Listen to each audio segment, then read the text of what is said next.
من حمزه ونفخه ونفاسه بسم الله الرحمن الرحيم في قلوبهم مرض فزادهم الله مرضا ان کے دلوں میں بیماری تھی فزادهم اللہ مرضا اللہ نے ان کی بیماری کو اور زیادہ بڑھا دیا وَلَهُمْ عَذَابٌ أَلِيمٌ بِمَا كَانُوا يَكْذِبُونَ اور ان کے جھوٹ کی وجہ سے ان کے لیے دردناک عذاب ہے۔ آج جھوٹ بولنا انسان اپنا مشغلہ سمجھ بیٹھا ہے اور کئی ناول ڈائجسٹ افسانوں کے اندر فلموں اور ڈراموں کے اندر جھوٹ بہت زیادہ بولا جاتا ہے۔ فیس بک پر ٹک ٹاک پر بہت زیادہ لوگ جھوٹ بولتے ہیں اور ایک دوسرے کو جھوٹی خبریں پھیلاتے ہیں، جھوٹ کو گناہ سمجھتے ہی نہیں، حالانکہ جھوٹی بات کرنا، جھوٹ بولنا یہ بھی گناہ ہے، اور جو جھوٹ بولتا رہتا ہے، جھوٹی بات کرتا رہتا ہے، رسول اللہ صلی اللہ علیہ وسلم نے فرمایا اس انسان کو اللہ رب العزت کذاب لوگوں کے اندر لکھ دیتے ہیں۔ اور اسی طرح وَيْلَكَ قَطَعْتَ عُنُقَ أَخِيكَ، تیرے لیے ہلاکت ہو کہ تو نے اپنے بھائی کی گردن کاٹ دی۔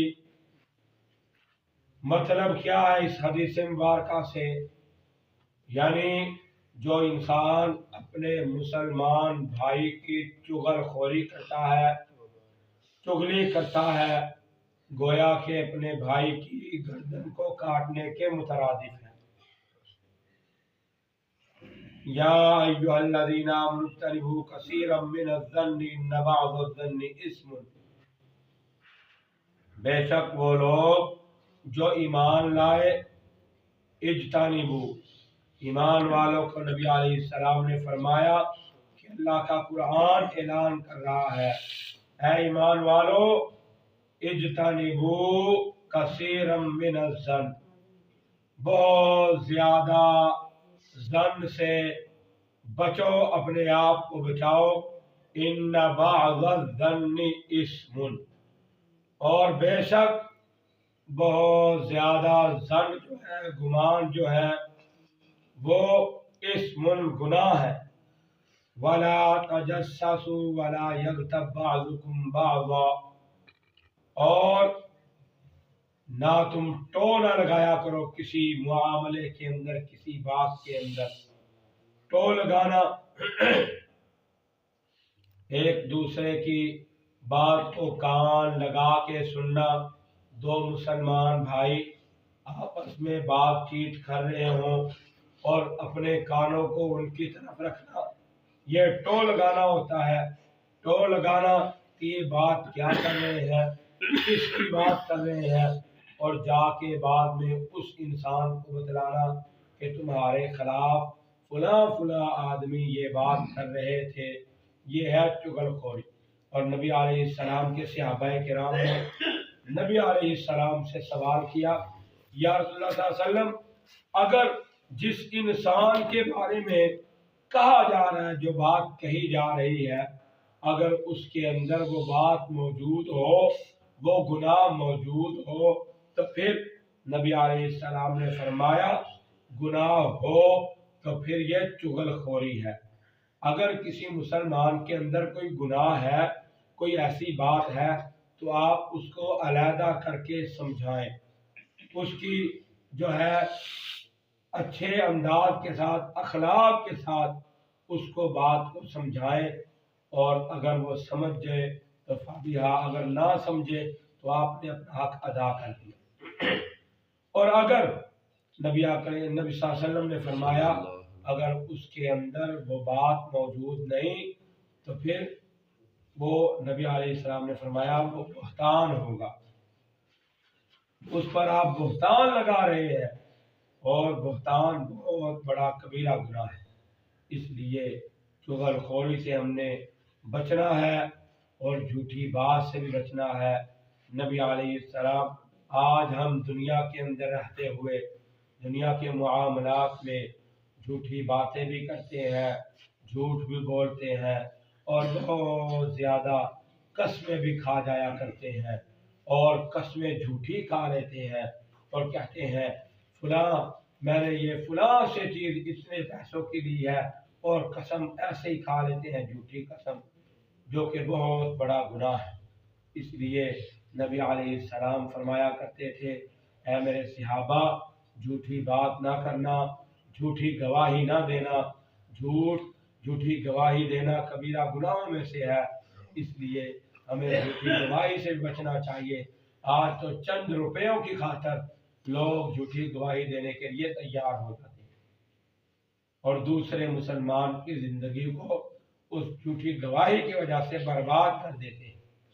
اس لیے میرے بھائیوں، جھوٹی گواہی سے بچنا چاہیے، اور ہمیشہ صدیقین کے ساتھ رہیے، سچ بولنے والوں کے ساتھ رہیے، اور صدیقین کے اندر اپنا شمار کروائیے۔ جب انسان سچ بولتا رہتا ہے اور سچ کی وجہ سے اللہ رب العزت اس انسان کو صدیقین میں لکھ دیتے ہیں، اور کذاب انسان جو ہمیشہ جھوٹ بولتا رہتا ہے اس کو کذاب کے ساتھ، کذاب جھوٹوں کے ساتھ لکھ دیا جاتا ہے، اور اس کا حشر بھی جھوٹوں کے ساتھ ہی ہوگا۔ اس لیے اللہ ہمیں ہمارا حشر سچوں کے ساتھ فرمائے، اور ہمیں صدیقین کی لسٹ میں شامل فرمائے، اور جھوٹی گواہی سے، جھوٹ سے ہم سب کو محفوظ فرمائے۔ وآخر دعوانا الحمد للہ رب العالمین۔ بسم اللہ الرحمن الرحیم۔ الحمد للہ رب العالمین والعاقبۃ للمتقین، والصلاة والسلام علی سید الانبیاء والمرسلین۔ یا رب لک الحمد کما ینبغی لجلال وجہک وعظیم سلطانک، اذهب الباس رب الناس واشف انت الشافی لا شفاء الا شفاءک شفاء لا یغادر سقما۔ اللهم اشفنا فإنك خير الشافعين، اللهم اشف مرضنا ومرضى المسلمين۔ اے میرے اللہ، بیماروں کو صحت عاجلہ کاملہ نصیب فرما۔ جتنے بھی مسلمان مرد حضرات، عورتیں، بچے، بوڑھے، جوان، جو بھی گھروں میں اسپتالوں میں بیمار ہیں، سب کو شفا عاجلہ کاملہ نصیب فرما، سب کو صحت و لمبی زندگی عطا فرما، جو پریشان حال ہے پریشانیوں سے نجات عطا فرما، امت مسلمہ کو خوشحال بنا، کافروں کو نیست و نابود فرما، مجاہدین کی مدد فرما، کشمیریوں فلسطینیوں کی حفاظت اور مدد فرما۔ اے میرے اللہ، تمام ظالموں کو نیست و نابود فرما، مظلوم مسلمانوں کی حفاظت اور مدد فرما۔ اے میرے اللہ، جتنے مسلمان مقروض ہیں ان کو اپنا قرض اتارنے کی توفیق عطا فرما، قرض کی ادائیگی کے اندر آسانیاں پیدا فرما۔ اے میرے اللہ، جو پریشان حال ہے پریشانیوں سے نجات عطا فرما۔ اے میرے اللہ، ہماری نمازوں کو اپنی بارگاہ میں قبول فرما، ہمیں 5 وقت کا پکا سچا نمازی مسلمان بنا۔ اے میرے اللہ، ہماری نمازوں کو اپنے لیے اپنے بارگاہ میں قبول فرما، ہمارے لیے ان نمازوں کو، ان نیکیوں کو نجات کا ذریعہ بنا۔ اے میرے اللہ، کل قیامت والے دن ہمیں بغیر حساب و کتاب کی جنت الفردوس کا داخلہ نصیب فرما۔ اے میرے اللہ، ہم تیرے گناہگار بندے، ہم سب کے سارے گناہوں کو معاف فرما۔ اے میرے اللہ، ہمارے گناہوں کو نیکیوں کے اندر تبدیل فرما۔ اے میرے اللہ، گناہوں سے بچنے کی توفیق عطا فرما۔ اے میرے اللہ، ہمارے صغیرہ کبیرہ گناہوں کو معاف فرما۔ ہمارے رشتہ دار، عزیز و اقارب، میرے سمیت جن کے والدین جو بھی دنیا سے رخصت ہو گئے، اے میرے اللہ سب کی مغفرت فرما، سب کے صغیرہ کبیرہ گناہوں کو معاف فرما، سب کے درجات کو بلند فرما، سب کی قبروں کو روضۃ من ریاض الجنہ بنا۔ اے میرے اللہ، ہمیں جھوٹ سے نفرت فرما۔ اے میرے اللہ، ہمیں جھوٹ سے بچنے کی توفیق عطا فرما، اے میرے اللہ ہمیں سچ بولنے کی توفیق عطا فرما، ہمارا حشر صدیقین میں فرما۔ سبحان ربک رب العزت عما یصفون وسلام علی المرسلین والحمد للہ رب العالمین۔